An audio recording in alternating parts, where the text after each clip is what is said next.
میں نے ابن کثیر میں ایک واقعہ پڑھا ہے، یہ پچھلی امتوں کا تذکرہ ہے۔ ایک بوڑھا 4 بیٹے رکھتا تھا، اور بوڑھا بیمار ہوا، بول و براز چارپائی پہ کرنے لگا۔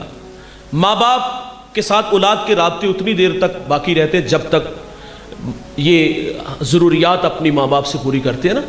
جب خود کفیل ہوتے ہیں، پر پرزے نکالتے ہیں نا، تو پھر والدین جو ہے وہ بیکاری بن جاتے ہیں۔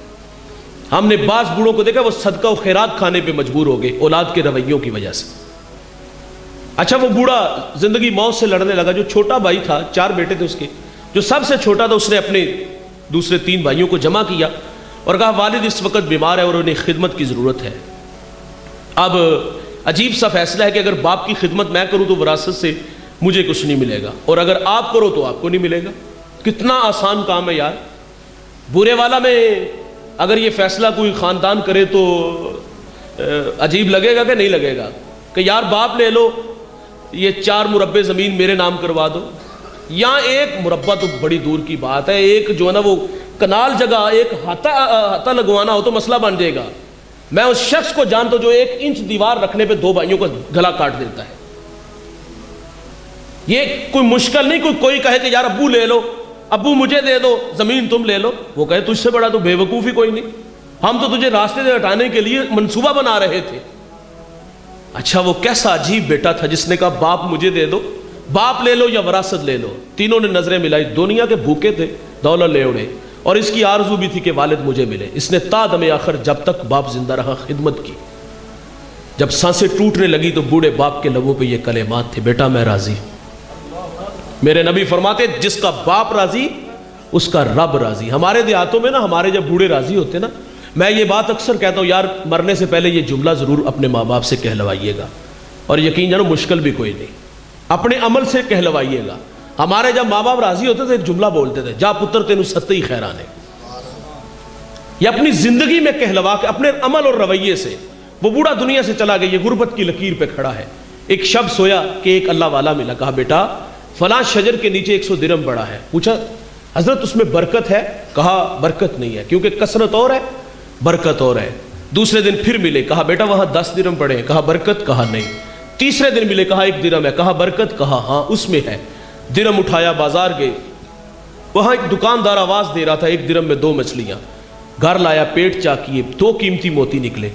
ایک موتی لے کے بازار آیا، سونار کو دکھایا، بھلا زمانہ تھا، آج تو لوگ دا لگا لیتے ہیں نا، تو اس نے کہا پورے بازار میں اس کی کوئی قیمت نہیں ادا کر سکتا۔ بات سے وقت تک پہنچی، اس نے جواہری بلائی، اس ایک موتی کی قیمت کیا طے پائی؟ 10,000 20,000 25,000 درہم؟ نہیں دوست، ایک موتی کی قیمت 30 خچر ان پہ جتنا سونا لاد لیا جائے۔ سونا گھر لے گیا، اس نے دوبارہ بلایا، کہا اور موتی؟ کہا ہاں ہے، بیچتے ہو؟ کہا بالکل۔ کہا قیمت؟ کہا اب ریٹ ڈبل ہو گیا۔ کہا کوئی مسئلہ نہیں ہے، 60 خچر سونا لاد کے لے گیا۔ یقیناً اس شہر کا بادشاہ کے بعد سب سے امیر شخص وہ ٹھہرا۔ کون جوانوں؟ بولیے گا۔ جس نے اپنے بوڑھے باپ کی، بھائی جان یہ دولت ہی سب کچھ نہیں ہوتی، یہ ٹگے ہی سب کچھ نہیں ہوتے۔ ماں باپ بہت بڑی دولت ہے یار، ان کی قدر کرو۔ لیکن ہم نے ان کی قدر دیکھی ہے وراثت کے وقت، جب وراثت تقسیم ہوتی ہے نا، بھائی جھگڑتے ہیں۔ بچپن میں جھگڑا ہوتا تھا، ماں میری ہے باپ میرا ہے، کاش کہ یہ بڑھاپے میں بھی ہوتا، لیکن بڑھاپے میں یہ جھگڑا ختم ہو گیا۔ وہاں زمین پہ جھگڑا ہوا، وہاں جو ہے وہ دولت پہ جھگڑا ہوا، لیکن جب ماں باپ کی باری آتی تو تماشا دیکھنے والا ہوتا ہے۔